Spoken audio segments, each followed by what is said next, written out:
buddies, how are you all? I hope you are doing great. इस video में हम लोग चैप्टर 7 मस्कुलर सिस्टम पढ़ेंगे। जूलॉजी सेकंड सेमेस्टर था। तो पहला देखते हैं type of muscle tissue. Muscles tissue से कितने टाइप्स होते हैं। तो पहला है स्केलेटल मसल। स्केलेटल मसल जो होते हैं attach to bones and responsible for voluntary movement.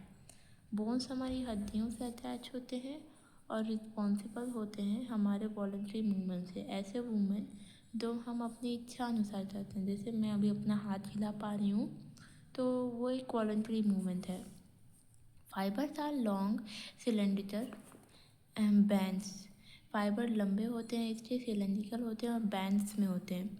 फिर दूसरा है स्मूथ मसल। ये found in walls of internal organ. Internal organs के वॉल्स में पाया जाता है। ये दो इनवॉल्ट्री स्पिंडल शेप होते हैं और ये सिंगल सेंटर न्यूक्लियस होता है। इंटरन्यूक्लियस में एक इंटर सेंटर में एक न्यूक्लियस होता है।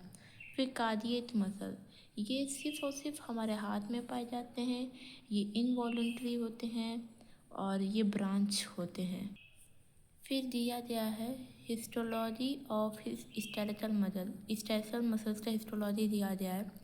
तो मसल से जो फाइबर होता है वो इंडिविजुअल मसल सेल्स जो होती हैं, हर एक मसल सेल्स जो होती हैं सराउंडेड होती हैं एक मेम्ब्रेन जिसको सेरेक्लोमीमा बोलते हैं। फिर मायोफाइब्रिल्स क्या होते हैं, ये थ्रेड लाइक धागे जैसा स्ट्रक्चर्स होते हैं inside fibre that contain the actual contractile protein. उस फाइबर के अंदर जिसमें कॉन्ट्रैक्टाइल प्रोटीन होता है। फिर सार्कोमीमा, ये एक फंक्शनल यूनिट है मायोफाइब्रिल का। ये डिफाइन एज अ सेगमेंट होता है बिटवीन दो जैग लाइन्स के बीच में। फिर एक्टिन क्या होता है, ये थिन फिलामेंट होते हैं, पतले पतले फिलामेंट होते हैं। और मायोसिन क्या होता है, ये थिक फिलामेंट होते हैं, मोटे मोटे फिलामेंट होते हैं।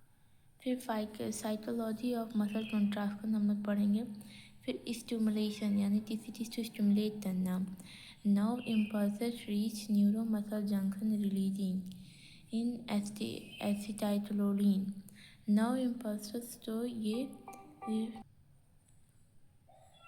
Junction releasing acetyl. फिर सीए रिलीज क्या होता है, ये ट्रिगर्स होता है रिलीज ऑफ कैल्शियम तो फॉर्म साइक्लोप्लाज्म रेटिकुलम।